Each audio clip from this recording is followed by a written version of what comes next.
428장 내 영혼의 햇빛 비치니.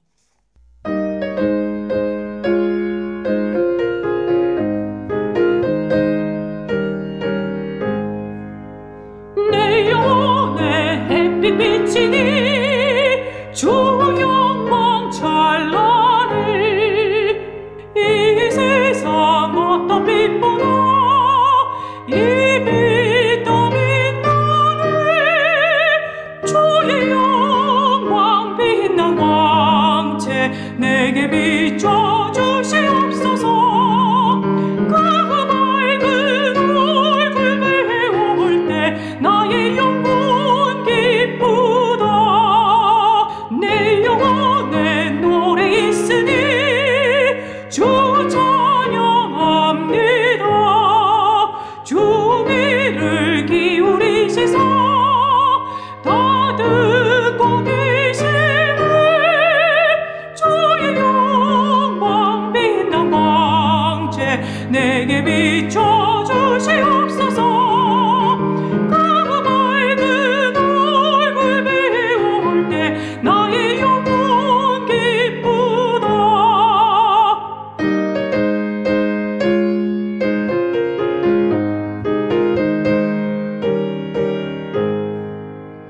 내 영혼의 봄날 되어서 주 함께 하실 때 그 평화 내게 깃들고 주 은혜 꽃피네. 주의 영광 빛난 왕채 내게 비춰 주시옵소서. 그 밝은 얼굴 배울 때 나의 영혼 기쁘다.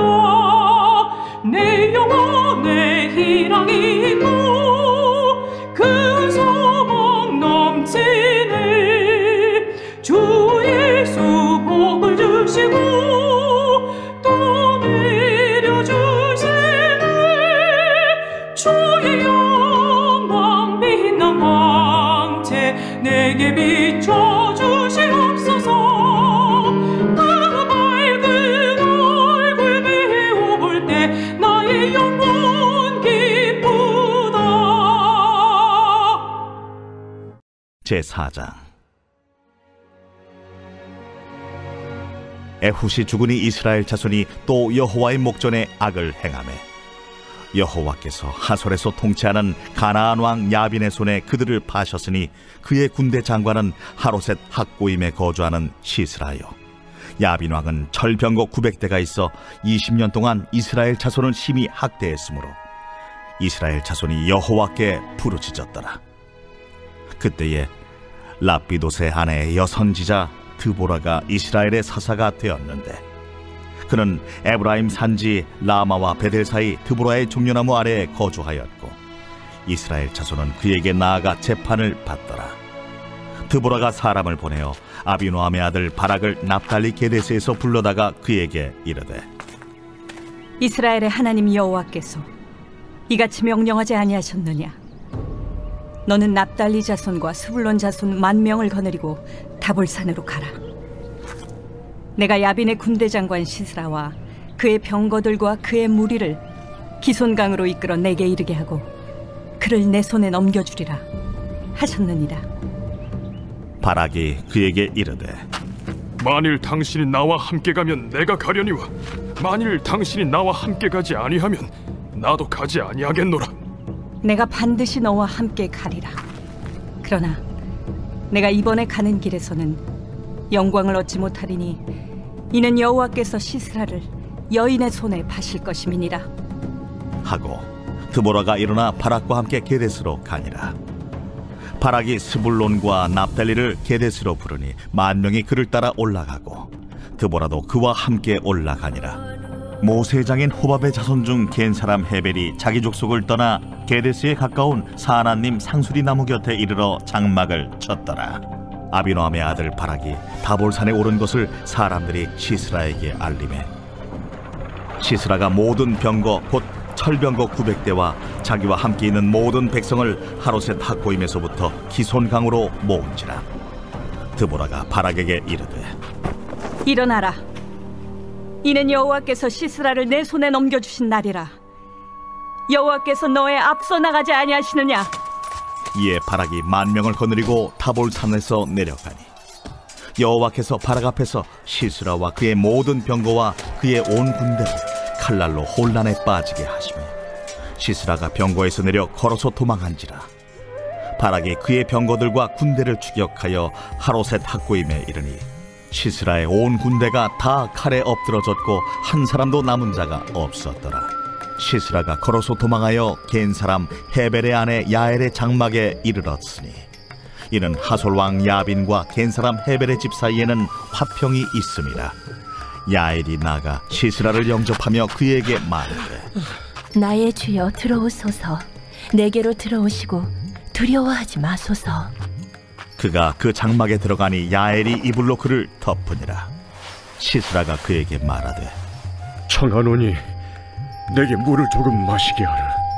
내가 목이 마르다 하매 우유 부대를 열어 그에게 마시게 하고 그를 덮으니 그가 또 이르되 장막문에 섰다가 만일 사람이 와서 내게 묻기를 여기 어떤 사람이 있느냐 하거든 너는 없다 하라 하고 그가 깊이 잠드니 헤벨의 아내 야엘이 장막 말뚝을 가지고 손에 방망이를 들고 그에게로 가만히 가서 말뚝을 그의 관자놀이에 박으매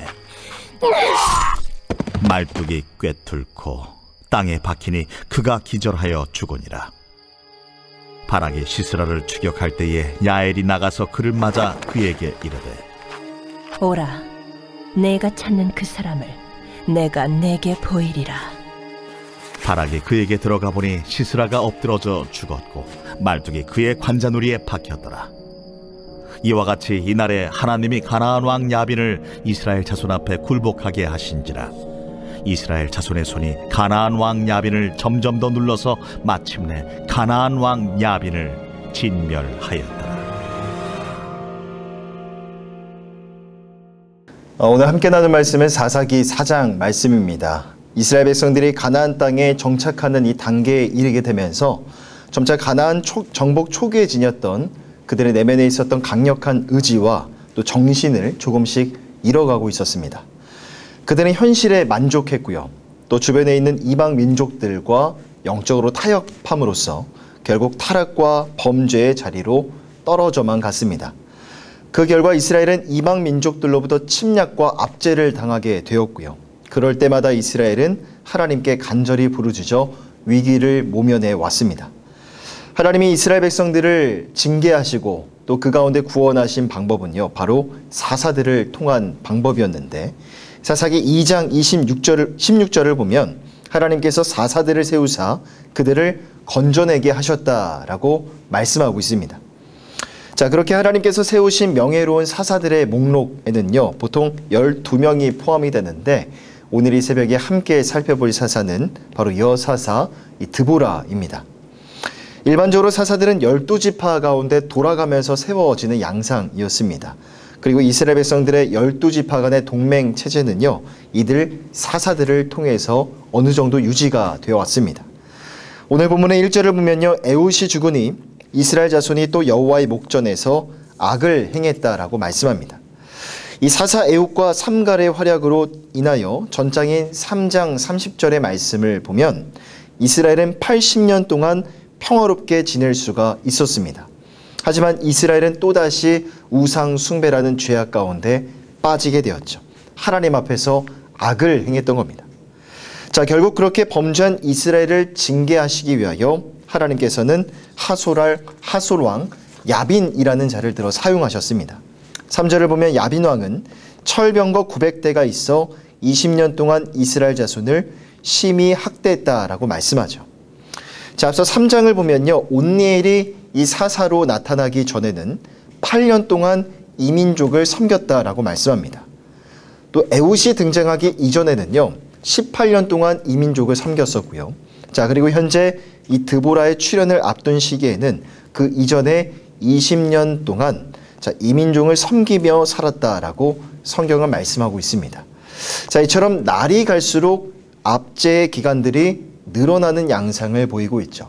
이처럼 시간이 지날수록 압제 기간이 늘어나고 또 늘어났던 이유는요. 바로 그만큼 그들의 죄악이, 하나님 앞에서 범했던 그들의 죄악이 더 많아졌다는 것을, 깊어졌다는 것을 우리에게 보여주고 있습니다. 하지만 안타깝게도 그러한 하나님의 징계가 이 가중됨에도 불구하고 이스라엘 백성들의 죄악은 결코 줄지 않았다는 것이죠. 자, 그러나 하나님께서는 하솔왕 야빈의 압제로부터 여사사 드보라를 사용하시사 이스라엘을 구원하셨습니다.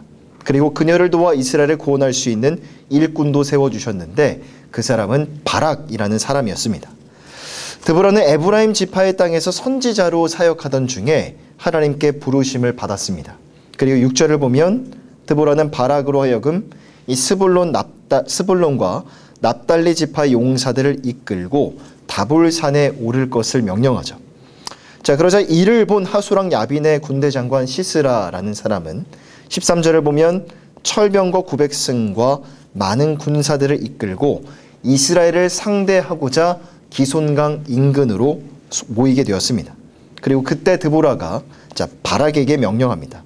14절입니다. 드보라가 바락에게 이르되 일어나라. 여호와께서 시스라를 내 손에 넘겨주신 날이라. 여호와께서 너의 앞서 나가지 아니하시느냐 하는지라. 이에 바락이 10,000명을 거느리고 다볼산에서 내려가니. 자, 싸움은 이스라엘 평야를 사이에 두고 벌어지는 양상이었습니다. 먼저 이스라엘 군대는 다볼산 꼭대기에 진을 치고 있었고요. 그 이후에 시스라의 군대가 기손강 인근에 모였습니다. 자, 그런 상황 속에서 이스라엘의 군대가 이 다볼산 정상에서 내려와서 시스라의 군대와 정면으로 대결하지 않으면요, 시스라가 이끄는 철병거 900승은 무용지물이 될 판이었죠. 왜냐하면 사실 말이 이끄는 병거는 이 평평한 평야에서나 유용하지 산 위에서는 아무런 쓸모가 없었기 때문입니다. 이스라엘 백성들의 상황 또한 별반 다를 바가 없었습니다. 만일 계속해서 다볼산 꼭대기에 있기만 하면 최소한 지지 않을 수는 있었겠죠. 하지만 그렇다고 해서 산 꼭대기에 머물러 있는 한 이길 수 있는 상황도 결코 아니었습니다. 그런 상황 속에서 하나님께서는 갑자기 날을 정하셨고요. 드보라를 통해 다볼산 정상에서 내려갈 것을 명령하셨던 겁니다. 사실 변변한 무기도 없는 이스라엘 백성들, 그들의 군대에게는 이 실로 믿음이 없으면 결코 순종하기가 쉽지 않은 이 청천벽력과도 같은 하나님의 명령이었을 겁니다. 하지만 바락은 이 드보라를 통해 주신 하나님의 말씀, 그 약속을 붙잡았고 다볼산에서 이스라엘 평야로 내려갔습니다. 그리고 15절을 보면 여호와께서 바락 앞에서 시스라와 그의 모든 병거와 그의 온 군대를 칼날로 혼란에 빠지게 하셨고요. 시스라가 병거에서 내려 걸어서 도망했다라고 말씀합니다. 자, 15절의 말씀만 보면요, 하나님이 어떻게 이 시스라의 군대, 이 무리를 혼란케 하셨는가 자세히 알 수가 없습니다. 하지만 이어지는 내일 살펴볼 사사기 5장의 내용은요, 하솔왕 야빈을 물리친 뒤 하나님께 올려드리는 드보라와 바락의 찬양, 그들의 승전가가 기록되어 있습니다. 사사기 5장 20절과 21절의 내용을 살펴보면 하나님께서 이스라엘 백성들을 어떻게 도우셨는지 매우 잘 설명하고 있습니다. 별들이 하늘에서부터 싸우되 그들이 다니는 길에서 싸웠도다. 기손강은 그 무리를 표류시켰으니 이 기손강은 옛 강이라 내 영혼아 내가 힘있는 자를 밟았도다라고 말씀하죠. 자, 기손강은요, 우기에만 물이 흐르고 건기에는 보통 메말라 있어서 물이 지나간 흔적만 보이는 그런 지역을 우리는 보통 와디라고 표현을 하는데, 이 기손강은요, 와디에 속하는 지역이었습니다. 자, 그런데 앞서 시스라의 군대가 철병거만 900승을 가지고 있다고 하지 않았습니까? 만일 우기였다면 그러한 거대한 철병거 부대를 가지고 기손강 근처에 접근하는 것조차 쉽지 않았을 겁니다. 분명 이 당시는요, 물이 흐르지 않는 건기였을 게 분명합니다. 자, 그래서 시스라는 아주 편안한 마음으로 기손강 인근으로 거대한 부대를 이끌고 접근했던 겁니다. 자, 그런데 기손강이 그 무리를 표류시켰다라는 이 사사기 5장 21절의 기록은요, 바로 하나님께서 일하셨다는 것을 우리에게 가르쳐주고 있는 것이죠. 하나님께서 갑자기 때 아닌 폭우를 내리셔서 급류가 흐르게 하셨다. 물이 범람케 하셔서 급류가 흐르게 하셨다라는 것을 짐작해 볼 수가 있는 겁니다. 즉 하나님께서는 시스라의 군대 위에 때 아닌 폭우를 내리셨고 그들의 기동력을 완전히 상실하게 만드셨던 겁니다. 그리하여 이스라엘 군대로 하여금 손쉽게 이 승리를 얻을 수 있게 행했던 것이죠. 결국 시스라는 늪지에 빠진 이 자신의 병거들마저 내버려 둔 채 평소 친분이 있던 이 겐사람 헤벨이라는 자의 집으로 도망하게 됩니다. 자, 17절을 보면요. 하수랑 야빈과 겐사람 헤벨의 집 사이에는 화평이 있었다라고 말씀하죠. 자, 그런데 사실 오늘 본문의 11절의 말씀을 보면요. 겐사람 헤벨은 모세의 장인 호밥의 자손 중 한 사람이었습니다. 자, 그러니까 헤벨이라는 사람은 어찌 보면 이스라엘의 집안 사람이라고도 볼 수가 있는 것이죠. 자, 그런데 그 사람이 하소랑 야빈과 친분이 있었다는 것은요, 사실 조금 의아한 상황이기도 합니다. 자, 그런데 더 의아한 상황이 벌어지게 되죠. 21절입니다. 그가 깊이 잠드니 헤벨의 아내 야엘이 장막 말뚝을 가지고 손에 방망이를 들고 그에게로 가만히 가서 말뚝을 그의 관자놀이에 박음에 말뚝이 꿰뚫고 땅에 박히니 그가 기절하여 죽으니라 라고 말씀합니다. 자, 시스라는 전쟁으로 인하여 기력이 매우 쇠했고 또 배고픔과 갈증 또한 얼마나 심했겠습니까? 자, 그래서 헤벨의 집에 들어가 안식처를 얻었다라는 안도감으로 편안한 마음을 가지고 깊은 잠에 들었을 겁니다. 하지만 그가 누운 것은 휴식처가 아니라 오히려 처참한 이 죽음의 잠자리에 불과했죠. 당시 장막을 세우는 일은요, 일반적으로 여성들의 역할이었다고 합니다. 자, 그래서 장막에 이 뼈대를 만들고 세우는 일에 익숙했던 헤벨의 아내 야엘이라는 여인이 말뚝을 뽑아 방망이를 가지고 시스라의 관자놀이에 그대로 박아 버렸던 것이죠.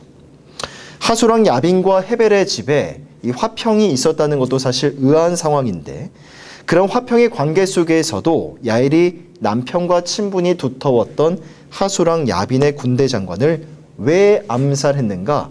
자, 여기에 의문을 갖지 않을 수가 없는 것입니다. 결국 이것은요, 하나님이 그렇게 하셨다. 공의로운 하나님께서 당신의 의를 실현하시기 위하여 그렇게 하셨다라고는 볼 수밖에 없는 것입니다. 하나님께서는 특별히 헤벨의 아내 이 평범한 야엘이라는 여인을 들어 사용하시사 그녀를 통해서 하나님의 공의로우심을 드러내시고 나타내셨다라고 해석할 수가 있는 것이죠. 본문의 11절을 보면요, 분명 이렇게 말씀합니다. 모세의 장인 호밥의 자손 중 겐 사람 헤벨이 자기 족속을 떠나 게데스에 가까운 사하나님 상수리 나무 곁에 이르러 장막을 쳤더라. 여러분, 사실 이 지도를 같이 옆에 놓고 보면요, 이 본문의 말씀이 더 이해가 쉽겠지만 사실 겐 족속이 거주했던 지역은 가나안의 저 남쪽, 아래쪽에 있는 남쪽 지역이었습니다. 그리고 지금 본문의 상황이 벌어지는 무대의 배경은요, 가나안의 북부 지역에 속합니다. 11절을 보면 분명 이 헤벨이 자기 족속을 저 북쪽에 있는 게데스 지역으로 이동했던 겁니다. 왜 헤벨이 멀쩡한 이 자기 거주지를 두고 갑자기 북방 지역으로 이동을 했을까? 저는 이것이 하나님의 놀라운 섭리였다고 봅니다. 훗날 하나님께서 시스라를 심판하시기 위한 도구로 야엘이라는 평범한 여인을 선택하셨고 하나님의 때와 시기에 맞춰서 헤벨의 거주지를, 헤벨의 가정을 남쪽에서 북쪽으로 옮기셨다는 것이죠. 주 안에 사랑하는 성도 여러분, 오늘 본문의 말씀을 보면요, 매우 중요한 특징을 하나 살펴볼 수가 있습니다. 이것이 바로 하나님이 일하시는 매우 독특한 방법이라고도 할 수 있는데 사사기 전체의 내용이 다 그러하듯이 하나님께서는 약한 자를 들어서 강한 자를 무너뜨리신다라는 겁니다. 하나님께서 어떻게 이스라엘 백성들을 구원하셨습니까? 본문을 보면 여사사 드보라를 사용하셔서 시스라의 군대를 파하셨고요. 또 헤벨의 아내 평범한 야엘이라는 여인을 통해서도 적장 시스라를 죽게 하심으로써 하나님은 그러한 방법으로 이스라엘 백성들을 구원하셨습니다. 특히나 남성에 비해서 여성이 존중받지 못했던 이 당시 이 시대적인 상황 속에서 하나님께서 이 여성들을 사용하신 데에는 이 분명한 어떤 중요한 메시지가 담겨져 있다라고 봅니다.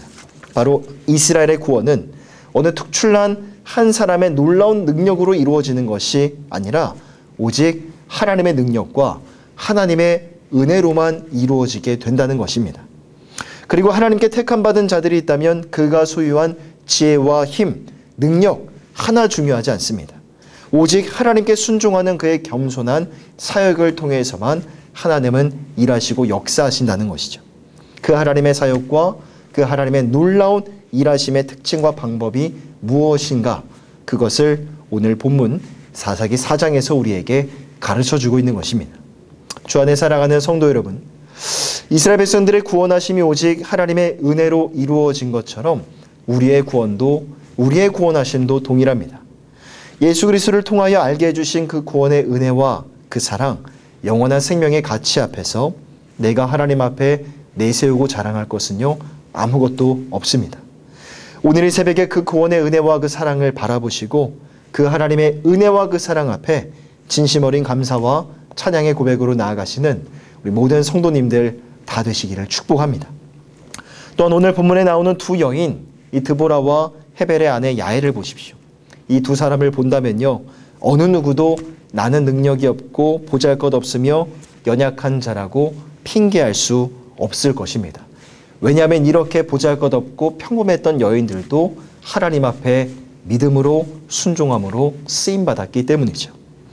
하나님의 일하심 앞에 다만 하나님이 우리에게 요구하시는 것은요, 절대적인 믿음과 절대적인 순종입니다.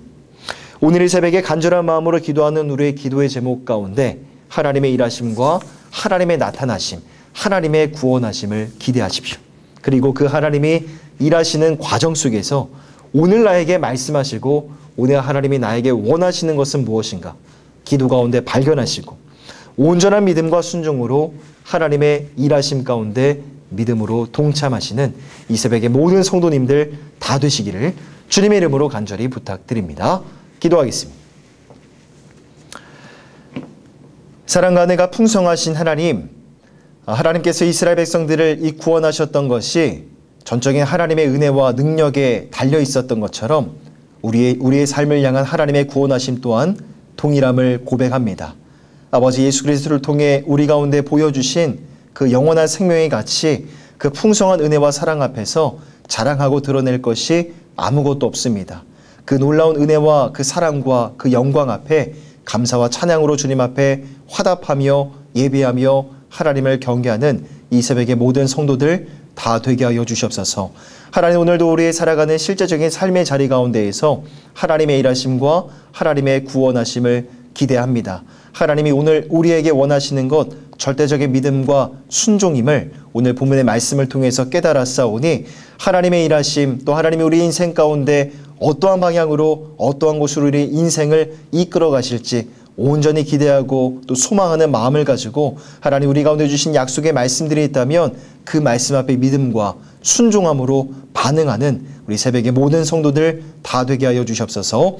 감사드리며 우리 주 예수 그리스도의 이름으로 간절히 기도하오며 지금은 우리 주 예수님의 은혜와 하나님의 사랑하심과 성령 하나님의 교통하심의 은혜가 오늘 이 새벽에도 은혜를 사모하며 예배의 자리에 나온 사랑하는 모든 성도들 머리 위에 은혜가 영원토록 함께 있을지어다. 아멘.